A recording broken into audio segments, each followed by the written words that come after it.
Hi friends, स्वागत है आपका एक और नई वीडियो में। इस वीडियो में हम लोग देखने वाले हैं टॉप 10 वन वर्ड सब्स्टिट्यूशन, जो कि एमसीक्यू टाइप रहने वाला है। साथ ही साथ ये सारे questions SSC, CGL, CHSL, MTS, JE, stenographer और सारे एग्जाम्स के पीवाईक्यूज रहने वाले हैं। तो बिना देरी के चलिए इस वीडियो को स्टार्ट करते हैं। आपका क्वेश्चन नंबर फर्स्ट है, गवर्नमेंट बाई अ किंग और क्वीन इज कॉल्ड। क्वेश्चन करा कोई भी एक गवर्नमेंट, कोई भी एक शासन जो कि किंग, राजा या रानी के द्वारा किया जाए, राजा रानी के द्वारा संचालित शासन को क्या कहते हैं? क्या उसे डेमोक्रेसी कहते हैं, मोनोक्रेसी कहते हैं, ऑटोक्रेसी कहते हैं, रिपब्लिक कहते हैं? तो देखिए, जो भी कोई भी गवर्नमेंट, कोई भी शासन राजा या रानी के द्वारा किया जाए, किंग या क्वीन के द्वारा किया जाए, तो उसे मोनोक्रेसी कहते हैं, उसे मोनोक्रेसी कहते हैं, जो कि ऑप्शन बी में दिया गया। वही बात है और सारे ऑप्शन की। पहला ऑप्शन है डेमोक्रेसी। डेमोक्रेसी होता क्या है? कोई भी ऐसा गवर्नमेंट, कोई भी ऐसा शासन जो पीपल के द्वारा किया जाए, पीपल के द्वारा किसी को अपॉइंट किया जाए, किसी को वोट देके उसको अपॉइंट किया जाए, फिर उसके द्वारा शासन किया जाए, तो उसे क्या कहेंगे? डेमोक्रेसी कहेंगे। तो इसके लिए क्या सेंटेंस यूज करेंगे? कोई भी एक ऐसा गवर्नमेंट, कोई भी एक ऐसा गवर्नमेंट जो पीपल्स के द्वारा, गवर्नमेंट बाई पीपल्स, जो हमारे आम नागरिक हैं, जो हमारे पीपल्स हैं, उनके द्वारा जो भी गवर्नमेंट बनाई जाएगी, उसको क्या कहेंगे? डेमोक्रेसी कहेंगे। वही बात करें ऑटोक्रेसी। ऑटोक्रेसी होता क्या है? कोई भी एक ऐसा गवर्नमेंट, कोई भी एक ऐसा शासन जो कि सिर्फ एक पीपल्स के द्वारा किया जाए। मतलब कोई भी ऐसा शासन, आप एग्जांपल ले सकते हैं, जैसे जैसे नॉर्थ कोरिया का। नॉर्थ कोरिया में सिंगल वहां पे जो है लीडरशिप है, कुल मिला के जो भी वहां शासन हो रहा है, जो भी वहां पे गवर्नमेंट है, वहां पे एक सिंगल पर्सन ही उसको कंडक्ट कर रहा है, उसको चला रहा है शासन पे। उस जगह पे शासन एक सिंगल पर्सन कर रहा है। उस चीज को क्या कहेंगे? ऑटोक्रेसी कहेंगे। तो इसके लिए क्या होगा? गवर्नमेंट, कोई भी एक ऐसा शासन या गवर्नमेंट जो कि सिंगल पर्सन के द्वारा किया, government by a single person. वहां पे एक से ज्यादा पर्सन नहीं होंगे गवर्नमेंट में, वहां पे सिर्फ एक सिंगल लीडर होगा जो सारे डिसीजंस को लेगा। इसे क्या कहेंगे? ऑटोक्रेसी कहेंगे। वही बात है रिपब्लिक। ये भी देखिए बढ़िया वर्ड है। रिपब्लिक और डेमोक्रेसी लगभग सेम है, लगभग सेम है। तो इसके लिए क्या जाएगा? कोई भी एक ऐसा स्टेट या गवर्नमेंट जो कि पीपल के द्वारा वो इलेक्ट होके वो हेड बनेंगे, वो क्या बनेंगे? हेड बनेंगे। तो इसके लिए क्या जाएगा? A state, a state in विच, कोई भी एक ऐसा स्टेट जिसमें कि द हेड ऑफ, जो हेड होते हैं, जो भी स्टेट के हेड होते हैं, state of head, the head of state is elected. उनको इलेक्शन के द्वारा या इलेक्ट करके उनको गवर्नमेंट या शासन दिया जाए, उसे क्या कहेंगे? रिपब्लिक कहेंगे। जैसे बात करें इंडिया की, तो इंडिया एक रिपब्लिक कंट्री है। यहाँ पे जो भी शासन करता है उसको इलेक्ट किया जाता है, वो डायरेक्टली अपने अपने से आ नहीं जाएगा, उसके लिए पीपल्स क्या करेंगे? उसको इलेक्ट करेंगे। वही बात है डेमोक्रेसी। डेमोक्रेसी भी सेम है, जब भी गवर्नमेंट पीपल के द्वारा बनाई जाएगी उसे क्या कहेंगे? डेमोक्रेसी कहेंगे। तो इंडिया में देखिए आप लोग, डेमोक्रेसी चलता है और रिपब्लिक चलता है। वही बात करें ऑटोक्रेसी, मतलब जब भी सिंगल बात करें, सिंगल कोई लीडर है, कोई भी चीज डिक्लेरेशन लेना हुआ या कुछ भी शासन करना हुआ, सिंगल पर्सन करे, तो उसके लिए ऑटोक्रेसी और मोनोक्रेसी आएंगे। ये लगभग आप नॉर्थ कोरिया का जो किम जोंग है उसको एग्जांपल आप दे सकते हैं। तो वो मोनोक्रेसी और ऑटोक्रेसी के एग्जांपल्स रहने वाले। तो अगले क्वेश्चन की बात करें। अगला क्वेश्चन है question number 2, the practice of having more than one husband और वाइफ इज कॉल्ड। क्वेश्चन कर रहा है एक से ज्यादा हस्बैंड या एक से ज्यादा वाइफ रहने को क्या कहते हैं, रखने को क्या कहते हैं? जैसे किसी की कोई, जैसे मुस्लिम में है कि वो, उनके अंदर नियम है कि वो एक से ज्यादा शादियां कर सकते हैं, तो उसको क्या कहेंगे? एक से अधिक पति या पत्नी रखने की प्रथा को क्या कहते हैं? तो इंग्लिश में बताना है कि एक से ज्यादा पति या पत्नी रखने की प्रथा को क्या कहते हैं। क्या उसे मोनोगेमी कहेंगे, पॉलीगेमी कहेंगे, सेलिबेसी कहेंगे या बाइगोट्री कहेंगे? देखिए इसका जो राइट आंसर होगा पॉलीगेमी रहने वाला है। पॉलीगमी की समझ सकते हैं। पॉली मतलब होता है मेनी, पॉली का मतलब होता है एक से ज्यादा, MANY, मेनी, बहुत ज्यादा, मतलब एक से अधिक हो। और गेमी मतलब होता है मैरिज, मैरिज, एक से ज्यादा शादी क्या कहेंगे? पोलियोगेमी, पॉलीगेमी कहेंगे। इसका क्या जाएगा? More than one marriage, more than one marriage. कोई भी इंसान है, उसके एक से ज्यादा वाइफ है या एक से ज्यादा हस्बैंड है, तो उसको पॉलीगेमी के अंदर कैटेगराइज किया जाएगा। मैं बात करूं मोनोगेमी का था। मोनो देखिए, मोनो के लिए यूज करते हैं सिंगल, जहाँ पे सिंगल एक इंसान हो, मोनोगेमी मतलब शादी। तो जब भी कहीं पे एक मैरिज होगा, मतलब जो भी मैरिज होगा उसमें एक हस्बैंड या एक वाइफ होगी, उससे अधिक नहीं होगी, उसे क्या कहेंगे? मोनोगेमी कहेंगे। तो इसके लिए एक सेंटेंस यूज करते हैं, practice, practice of being, practice of being married, practice of being married by one person, one person. ये थोड़ा लॉन्ग है तो आप सिंपल से कर सकते हैं, marriage by single person is known as monogamy. मतलब सेलिबेसी, सेलिबेसी देखिए एक अच्छा वर्ड है, हमेशा एग्जाम्स में पूछे जाते हैं। सेलिबेसी होता क्या है? सेलिबेसी होता है जब कोई भी एक ऐसा स्टेट, मतलब कोई भी एक इंसान है जिसने अभी शादी ही नहीं की है, मतलब वो अभी कुंवारा है, उसे क्या कहेंगे? सेलिबेसी। उसकी या तो उसकी इच्छा नहीं है तो वो कंटिन्यू नहीं करना चाहता, तो उसे सेलिबेसी कहेंगे। तो इसका क्या हो जाएगा? प्रैक्टिस ऑफ, प्रैक्टिस नहीं होगा, इसको हम लोग बोल सकते हैं the state, state of being, state of being unmarried, unmarried, मतलब जो कि बिना शादी के रहना, मतलब कोई भी इंसान अपनी इच्छा से शादी बिना शादी कराना चाहता है उसे क्या कहेंगे, सेलिबेसी कहेंगे। फिर बात बाईगोट्री, बाईगोट्री होता क्या है, तो क्या होगा कि वो दूसरों के जो विचार है उसके प्रति वो अपोजिट होता है, अपोजिट मतलब उसके प्रति एग्री नहीं है, उसके प्रति सहमति नहीं, उसे क्या कहेंगे, बाईगोट्री कहेंगे। तो इसका क्या हो जाएगा, इसको हम लोग सेंटेंस यूज कर सकते हैं, इनटॉलरेंस, इनटॉलरेंस मतलब वो सहन नहीं, कहा intolerance toward toward people with different belief, with different belief, different belief मतलब बहुत सारे ऐसे पीपल जो दूसरे के विचारों से, दूसरे के विचारों से सहमत ना हो, उसे क्या कहेंगे, बायोगोट्री कहेंगे। तो अगले क्वेश्चन की बात करें, इसका जो राइट आंसर होगा ऑप्शन भी देखने को मिल जाएगा। अगले क्वेश्चन की बात करें, अगला क्वेश्चन है question number 3, the study of plant is called, question करा है पौधों के अध्ययन को क्या कहते हैं, क्वेश्चन करा है जो पौधे होते हैं उनके अध्ययन को क्या कहते हैं, क्या उसे जूलॉजी कहते हैं, बॉटनी कहते हैं, जियोलॉजी कहते हैं या इकोलॉजी कहते हैं। देखिए जब भी स्टडी ऑफ प्लांट आएगा तो उसके लिए बॉटनी यूज करते हैं, जो कि ऑप्शन बी में दिया गया। बात करें जूलॉजी, जो ऑप्शन ए में दिया गया जूलॉजी, जूलॉजी होता क्या है, जू मतलब होता एनिमल, लॉजी मतलब स्टडी, तो इसका क्या जाएगा, study of animals, study of animals, study of animals, जो भी जानवर है उनके बारे में अध्ययन करना, उनके बारे में जानना, जूलॉजी कहलाएगा। मतलब जियोलॉजी, जियोलॉजी, जियोलॉजी देखिए दो वर्ड से बनाया, एक तो जियो एक लॉजी, जियो का मतलब होता है अर्थ या प्लैनेट और लॉजी मतलब स्टडी, तो इसका क्या जाएगा, स्टडी ऑफ अर्थ। जब भी हम अपने धरती, अपने अर्थ की का अध्ययन करते हैं, इसका अध्ययन करते हैं, इसे क्या कहेंगे, जियोलॉजी कहेंगे। वही बात है इकोलॉजी, इकोलॉजी होता क्या है, देखिए यहाँ पे इको का मतलब होता है, इको का मतलब होता है कि जो इन्वायरमेंट है, क्या है इन्वायरमेंट, हमारे जो सराउंडिंग में है, हमारा वातावरण, तो इसके लिए एक वर्ड होता है, जब भी कोई ऑर्गेनिज्म, कोई भी जीव है वो अपने इन्वायरमेंट के प्रति कैसा उसका रिलेशनशिप है, मतलब वो कैसे बिहेव करता है, वो कैसे उसके प्रति रहता है, उसे क्या कहेंगे, उसकी स्टडी क्या कहेंगे, इकोलॉजी कहेंगे। तो इसके लिए क्या जाएगा, study of relationship, relationship between organism, कोई भी ऑर्गेनिज्म है, कोई भी जीव है, and their surrounding, and their surrounding, और उसके सराउंडिंग या इन्वायरमेंट, सराउंडिंग, सराउंडिंग और इन्वायरमेंट मतलब वो उसके इन्वायरमेंट, उसके आसपास और उसके जो जो भी ऑर्गेनिज्म है उसके बीच में जो रिलेशनशिप, वो कैसे वहाँ पे किस किस बिहेवियर से रहता है, उसे उसकी स्टडी करना, उसे क्या कहेंगे, इकोलॉजी कहेंगे। तो अगले क्वेश्चन की बात करें, अगला क्वेश्चन है question number 4, one who is all powerful is called, question करा जो सर्वशक्तिमान हो उसे क्या कहते हैं, कोई भी इंसान, कोई भी चीज, व्यक्ति या कुछ भी बोल सकते हैं जो सर्वशक्तिमान हो, बहुत पावरफुल हो, उसके पास मतलब कह सकते हैं बहुत ताकत हो या शक्तिमान टाइप हो, मतलब ऑल पावरफुल हो, उसे क्या कहेंगे, ओमनीसिएंट कहेंगे, ओमनीपोटेंट कहेंगे, इमोर्टल कहेंगे या इनविंसिबल कहेंगे। देखिए जब भी कोई भी इंसान ऑल पावरफुल पूछा जाए तो उसके लिए ओमनीपोटेंट यूज करते हैं, इसके लिए जो वन वर्ड सब्स्टिट्यूशन यूज करेंगे ओमनीपोटेंट यूज करेंगे। यहाँ पे देखिए ओमनीपोटेंट दो वर्ड से बना है, एक तो है ओमनी, एक पोटेंट। ओमनी मतलब होता है ऑल और पोटेंट मतलब पावरफुल। तो जब भी कोई भी इंसान ऑल पावरफुल मतलब सर्वशक्तिमान है उसके लिए ओमनी पोटेंट यूज करेंगे। वहीं अगले ऑप्शन की बात करें जो ऑप्शन ए में दिया गया ओमनीसिएंट, ओमनीसिएंट होता क्या भाई, कोई भी ओमनी, देखिए यहाँ पे वर्ड बना है, ओमनी का मतलब होता है ऑल और सिएंट मतलब नो, मतलब कोई भी इंसान जो सब कुछ जानता हो, कोई भी इंसान जो सब कुछ जानता है, तो इसके लिए क्या जाएगा, who knows everything, who knows everything, वो दुनिया में क्या होने वाला है, क्या है, इसके सब कुछ जानता हो, उसे क्या कहेंगे, ओमनिशिएंट कहेंगे।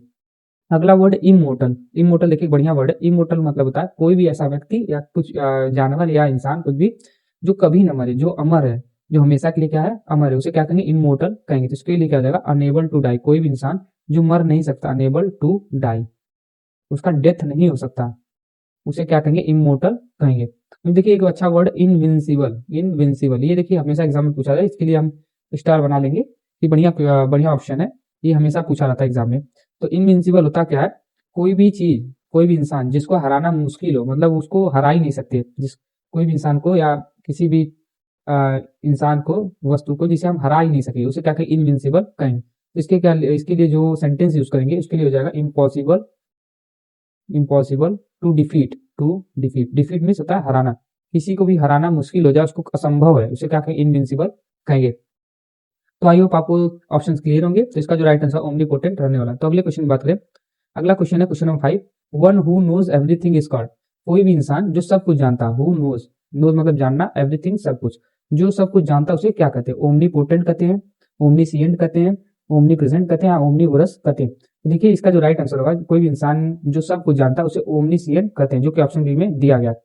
वहीं और सारे ऑप्शन की बात करें, ओमनीपोटेंट मतलब होता है कोई भी इंसान who is all powerful, who is all powerful, जो सर्वशक्तिमान हो उसे क्या कहेंगे, ओमनीपोटेंट कहेंगे।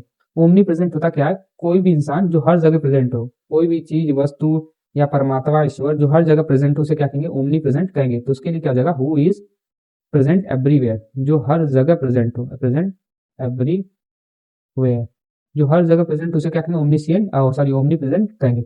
अगला वर्ड देखिए ओमनीवर्स। ओमनीवर्स होता क्या है, कोई भी ऐसा जानवर जीव जो सब कुछ खाता, सब कुछ मतलब जो फ्लेश मांस भी खाता, जो ग्रास भी खाता, मतलब वो सर्वाहारी है, वो किसी कोई भी चीज दे देंगे वो खा जाएगा। जैसे कुछ एनिमल्स होते हैं जो घास खाते हैं उनको हर्बीवर्स कहते हैं, कुछ जो फ्लेश खाते हैं उसे कार्निवर्स कहते हैं। लेकिन कोई भी एनिमल जो दोनों खाता है, प्लांट भी खाते हैं, घास भी खाता है और फ्लेश मतलब मांस भी खाते हैं, उसे ओमनीवर्स कहते हैं। तो क्या हो जाएगा, हु ईट्स बोथ, बोथ में क्या आ जाएगा, plants and animals, plants and animal, कोई भी जानवर जो प्लांट और एनिमल दोनों खाता है उसे क्या कहेंगे, ओमनीवरस कहेंगे। तो आई होप आपको सारे ऑप्शंस क्लियर हो। तो अगले क्वेश्चन की बात करें।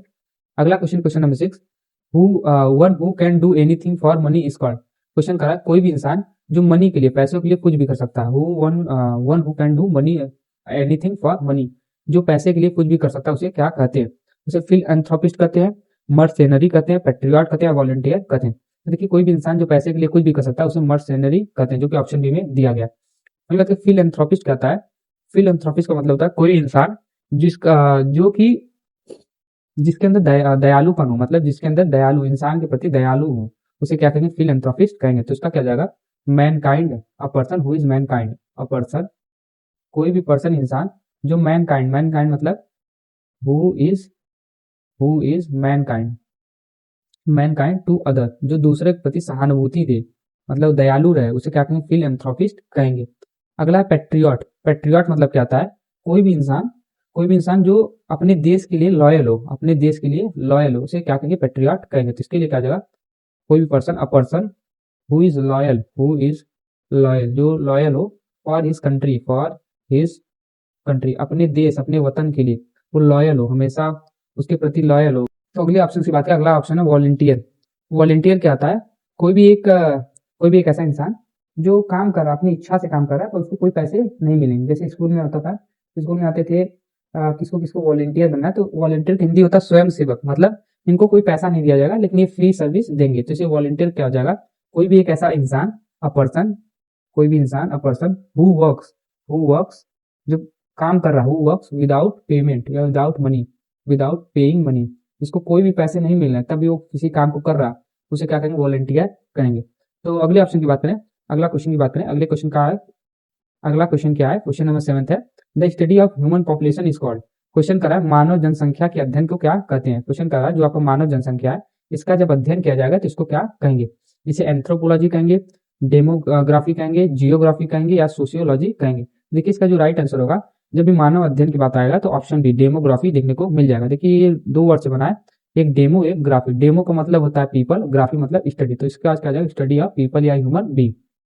वही बात है और सारे ऑप्शन की, जैसे ऑप्शन ए है एंथ्रोपोलॉजी, एंथ्रोपोलॉजी, तो इसका क्या हो जाएगा, कोई भी इंसान जो मैनकाइंड मतलब ह्यूमन के अंदर जो भी अच्छाइयां हैं या ह्यूमन के अंदर जो बोल सकते हैं उसके लिए यूज कर सकते हैं, कोई भी इंसान जो ह्यूमन के अंदर दयालुपन है उसके बारे में पढ़े, उसके बारे में अध्ययन करे, उसे क्या कहेंगे, एंथ्रोपोलॉजी कहेंगे।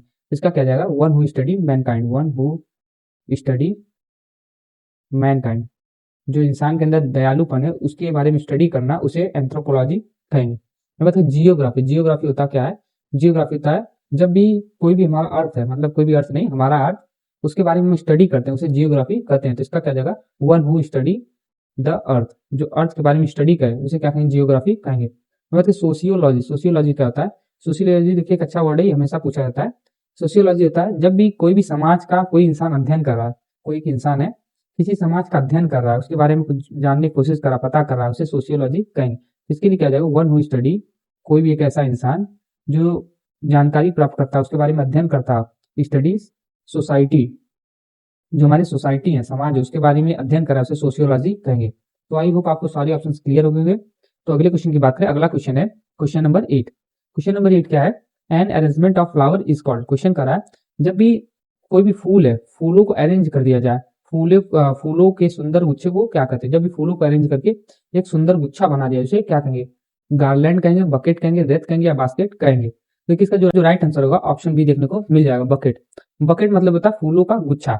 जब भी बहुत सारे फूल को एक जगह कलेक्ट करके उसे एक पैक कर देते हैं, पैक मतलब बढ़िया से डेकोरेट कर देते हैं किसी को देने के लिए, उसे क्या कहते हैं, बकेट कहते हैं। वही बात है गार्लैंड। गार्लैंड होता क्या है? गार्लैंड का हिंदी होता है माला। जैसे माला होता है ना, शादी ब्याह में माला जो पहनाया जाता है, या अच्छा काम करके आया तो उसको जो माला पहनाते हैं, आपने देखा होगा फूलों का ऐसे माला रहता है, तो उसे क्या कहते हैं, गार्लैंड कहते हैं। तो इसके लिए जो वर्ड सेंटेंस यूज करेंगे तो इसके लिए यूज कर सकते हैं decorative chain of flower. Chain of flower, जो फूल है उनका एक डेकोरेटिव चेन बनाना, चेन मतलब गुच्छा बनाना, उसे क्या कहेंगे, गार्लैंड कहेंगे। वहीं बकेट क्या जाएगा, बकेट जो है bunches of flower, bunches bunches of flower. जो फ्लावर है उनके बंचेस को क्या कहेंगे, बकेट कहेंगे। रेत एक अच्छा वर्ड है। रेत होता क्या, आप इस जैसे डायग्राम में देख रहे हैं, एक इमेज दिया गया, ये रेत को दर्शाएगा फूलों को एक चेन बनाना। पर वो जो चेन होगा वो जनरली हम लोग किसी को ऑनर देने के लिए, किसी को सम्मान देने के लिए यूज करते हैं। तो इसके लिए क्या हो जाएगा, decorative chain of flower, decorative chain of flower, flower का गुच्छा, specially for, specially to honour someone, to honour someone, किसी को ऑनर देना, सम्मान देने के लिए, वो अभी दुनिया में नहीं है, उसको सम्मान देने के लिए जो यूज करते हैं उसे रेत कहते हैं। अगले ऑप्शन का बास्केट। बास्केट मतलब होता है, आपने देखा ही होगा बास्केट, टोकरी। उसको क्या करते हैं, किसी भी चीज को वेव करते हैं, मतलब कोई भी लकड़ी है या कुछ भी है उसको वीव करके बनाते हैं, तो उसको क्या कहते हैं, बास्केट कहते हैं। तो उसको हम लोग से कंटेनर, कोई भी एक कंटेनर जिसमें हम लोग सामान या कुछ लेके जाते हैं, मेड बाई या of, made of woven. Woven क्या होता है बाबू, वेवन क्या होता है, वेवन होता है जब भी वीव मतलब होता है किसी चीज को बुनना, तो वीव का जब थर्ड फॉर्म होता है वेवन होता है। वेवन मटेरियल, किसी भी चीज को वीव करके उसको बढ़िया से बुन के उसे जब हम लोग बनाते हैं उस मटेरियल से, तो उसे क्या कहेंगे, बास्केट कहेंगे। तो आई होप आपको सारे ऑप्शन क्लियर हो। तो अगले क्वेश्चन की बात करें। अगला question, question number 9, one who does not believe in God is called. Question करा, कोई भी इंसान जो ईश्वर में विश्वास नहीं करता उसे क्या कहते हैं, एग्नोस्टिक कहते हैं, एथिस्ट कहते हैं, थीस्ट कहते हैं, पैगन कहते हैं। तो देखिए इसका जो राइट आंसर होगा, कोई भी इंसान जो भगवान में बिलीव नहीं करता तो उसे एथिस्ट कहते हैं, एथिस्ट कहते हैं, जो कि ऑप्शन बी में दिया गया है। वही बात है, थीस्ट क्या होता है, कोई भी एक ऐसा इंसान जो गॉड में बिलीव करता है, believes in God, believes in God. कोई भी एक इंसान जो भगवान में विश्वास करता है उसे थीस्ट कहेंगे। देखिए एक वर्ड है एग्नोस्टिक, ये बढ़िया वर्ड है। एग्नोस्टिक होता क्या है, कोई भी इंसान जो भगवान के एग्जिस्टेंस में बिलीव न करे, भगवान होते या नहीं होते हैं इसके बारे में बिलीव ना करे, वो मानता कि भगवान होते ही नहीं है, तो उसे क्या कहेंगे, एग्नोस्टिक कहेंगे। तो इसके लिए क्या जाएगा, one who believes, one who believes, one who does not, यहाँ पे क्या जाएगा, does not, one who does not believes existence of God, existence of God. जो भगवान होते हैं उनके एग्जिस्टेंस के बारे में बिलीव ही नहीं करता, वो मानता ही नहीं कि भगवान होते हैं, उसे क्या कहेंगे, एग्नोस्टिक कहेंगे। ये पैगन, पैगन एक बढ़िया वर्ड है। पैगन होता क्या है, पैगन मतलब होता है कोई भी इंसान जो बहुत धर्मों में मानता हो, बहुत धर्मों को मानता हो, उसे क्या कहेंगे, पैगन कहेंगे। तो इसके लिए क्या जाएगा, अ person who believes, a person who believes, who believes in many, in many religion, जो बहुत सारे धर्म है उसको मानता हो, उसमें मानता हो, उसे क्या कहेंगे, पैगन कहेंगे। तो आई होप आपको सारे ऑप्शंस क्लियर हो गए। तो अगले क्वेश्चन की बात करें। अगला क्वेश्चन है क्वेश्चन नंबर 10, हमारे आज की वीडियो का आखिरी वर्ड है question number 10, one who study the weather is called. कोई भी एक इंसान जो मौसम को स्टडी करता है, उसका अध्ययन करता है, उसे क्या कहेंगे, उसे जियोलॉजिस्ट कहेंगे, मेट्रोलॉजिस्ट कहेंगे, बॉटनिस्ट कहेंगे या एस्ट्रोनॉमर कहेंगे। तो कोई भी इंसान जो मौसम के बारे में अध्ययन करता है उसे मेट्रोलॉजिस्ट कहते हैं, मेट्रोलॉजी, जो कि ऑप्शन बी में दिया गया, इसे कहते हैं। अब बताए जियोलॉजी, जियोलॉजिस्ट होता क्या है, कोई भी एक ऐसा इंसान, कोई भी एक ऐसा इंसान जो अर्थ के बारे में स्टडी करता है, a person who study about earth, जो हमारी पृथ्वी है उसके बारे में स्टडी करता है, उसे क्या कहेंगे, जियोलॉजिस्ट कहेंगे। वहीं अगला ऑप्शन की बात करें, अगला ऑप्शन है बॉटनिस्ट। बॉटनिस्ट होता क्या है, कोई भी एक ऐसा इंसान जो पढ़ता है, जो अध्ययन करता है, स्टडी अबाउट प्लांट, जो पौधे होते हैं उनके बारे में स्टडी करता है, उसके बारे में स्टडी करता है, उसे क्या कहेंगे, बॉटनिस्ट कहेंगे। वहीं एस्ट्रोनॉमर क्या होता है, कोई भी एक ऐसा इंसान जो कि प्लैनेट्स के बारे में पढ़ता है, सेलेस्टियल बॉडी के बारे में जानता हो या पढ़ता है, उसे क्या कहेंगे, एस्ट्रोनॉमर कहेंगे। तो उसका क्या, अ person who study about planets, जो हमारे ग्रह हैं उनके बारे में पढ़ना, या सेलेस्टियल बॉडी, जो हमारे सेलेस्टियल बॉडी, जो हमारे अंतरिक्ष में ग्रह है उनके बारे में पढ़ना, उसे एस्ट्रोनॉमर कहेंगे। तो आई होप आपको सारे ऑप्शंस क्लियर हो गए हैं। अगर वीडियो अच्छी लगी है तो वीडियो को लाइक करें और चैनल को जरूर सब्सक्राइब करें, जिससे कि मैं और सारी वीडियोस आपके लिए लाता रहूं। Thank you.